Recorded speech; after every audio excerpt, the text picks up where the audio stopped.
कपड़े धोने वाली बहू। शादी के पहले से ही विभा को कपड़े धोने का बड़ा शौक था। कभी नल के नीचे तो कभी तालाब के पास। अरे मेरी नीली वाली लुंगी नहीं दिख रही है। विभा की अम्मा कहाँ रखी है लुंगी? अरे वो तो विभा ने परसों ही धोकर रखी थी आपकी अलमारी में, देखो वहीं होगी।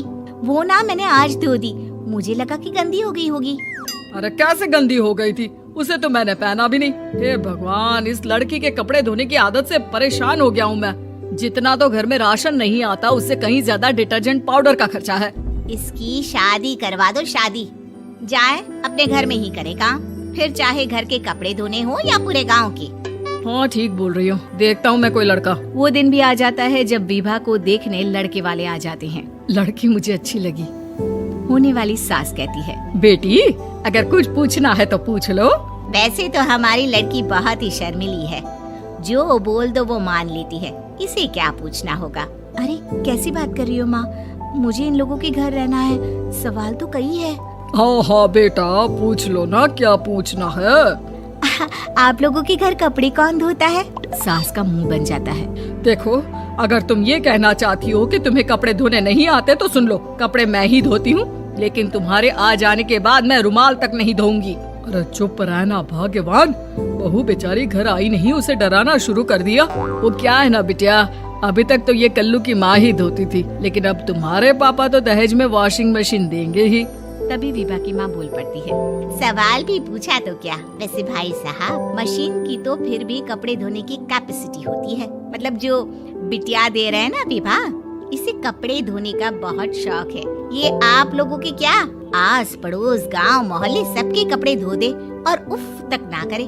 बाहर देखा नहीं आपने कितने कपड़े सूख रहे हैं, सब हमारी बिटिया ने ही तो धोए हैं। बस भी करो ना माँ, शर्म आ रही इतनी तारीफ सुनकर।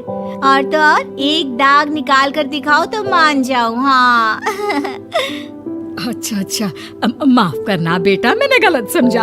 हमें तो रिश्ता बहुत पसंद है। और ऐसे जुड़ जाता है रिश्ता कपड़े धोने का शौक रखने वाली विभा का। उसकी शादी हो जाती है कोयला फैक्ट्री में काम करने वाले कल्लू के साथ। शादी के बाद अचानक विभा चिल्लाती हुई सास के पास आती है। सासू माँ, अरे सासू माँ कहाँ है आप? ये तो धोखा है, धोखा दिया आप लोगों ने मुझे।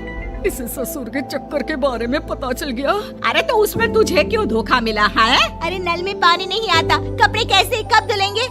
अच्छा तू पानी नहीं आ रहा उसकी बात कर रही है। तो आपने क्या सोचा? कुछ नहीं। अच्छा तेरी माँ ने कहा था कि कपड़े धोने का शौक है तुझे, याद आया मुझे। शौक बोलकर कपड़े धोने वाले मेरे जुनून को कम ना आके सासू माँ, कपड़ा धोना मेरा गुरूर है। तभी पति भी वहाँ आ जाता है।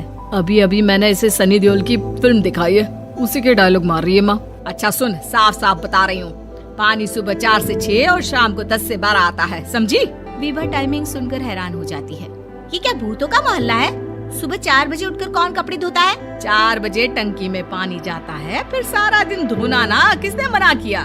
अरे कैसी बात कर रही है? 200 लीटर की टंकी में कितने कपड़े धो लूंगी मैं? सुबह ही उठ जाऊंगी मैं। अब क्या था, विभा सुबह 4 से लेकर रात के 12 बजे तक कपड़े ही धोती रहती। एक रोज सास पड़ोस से निकलकर कहीं जा रही होती है कि साथ वाली कहती है, हाँ कल्लू की माँ, जरा ये बताओ कि 2 साड़ी है, 2 ब्लाउज और एक पेटीकोट और एक नाड़े वाला लंबा कच्छा। हाँ तो? अरे तो क्या, कितना लोगी धुलाई ये बताओ। धोबन दिख रहे हैं हम क्या? हमारे पति सरकारी नौकरी से अभी रिटायर हुए हैं और बेटा सुपरवाइजर है कोयला फैक्ट्री में। धोबन समझ रखा है हमें? हाय रे कल्लू की अम्मा, माफ कर दो, वो तो मोहल्ले में यही सब बता रहे थे कि तुमने बहू को कपड़ा धुलवाने के काम में लगा दिया है। सास को पड़ोसन की बात सुनकर गुस्सा आ जाता है। वो घर पहुंचती है जहां घर के बाहर ही इतने सारे कपड़े सूख रहे होते हैं जितने कि किसी धोबन के घर पर। अरे ओ कल्लू की दुल्हन, बाहर निकल। माँ जी यहीं आ जाओ, बाथरूम में चादर धो रहे हैं हम। अरे अभी हम धोते हैं, तुमको बाहर निकलो।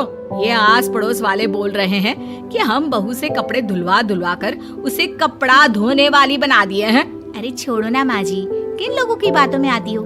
आस पास के लोगों का तो काम ही होता है कि वो किसी तरह सास बहू को लड़ा दे। बहू सारे घर के कपड़े धोती है, ये क्या कम है? बोलिए। सास को भी लग जाता है कि वो बहू का ये सनकीपन नहीं छुड़वा सकती, इससे अच्छा है कि खुद ही चुप हो जाए। एक रोज सास और बहू मंदिर जाते हैं, जहाँ सास की साड़ी वहाँ खड़ी भीख मांगने वाली से मिलती है। माँ जी क्या बात है, आपकी साड़ी उस भिखारन से कितनी मिल रही है ना?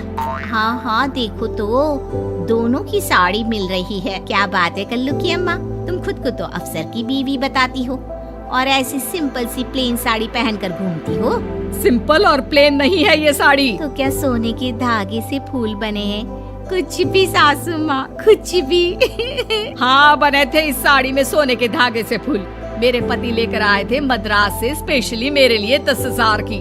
ताहे भाई साहब इस भिखारन के लिए भी सेम टू सेम साड़ी लेकर आए होंगे 10,000 की। सास उस वक्त कुछ नहीं कहती, लेकिन बहू के साथ घर आती है और अलमारी से एल्बम निकाल कर लाती है। ये साड़ी देख रही है, ये वही साड़ी है जिसे मैंने अभी पहना था। इस साड़ी में ये जो चमकदार फूल दिख रहे हैं ना, ये सोने के धागों से काटे गए हैं। लेकिन तू लोकल वॉशिंग मशीन ब्रश से घिस घिस कर सारे फूलों को निकाल कर साड़ी प्लेन कर दी। मुझे माफ कर दीजिए सासू माँ। और तो और, जब मैंने तुझे तेरी गलती के लिए कुछ नहीं कहा, लेकिन तूने तो सबके सामने मेरा मजाक ही बना दिया। क्यों? बहू को समझ में आ जाता है कि अब से उसका कपड़े धोना बंद।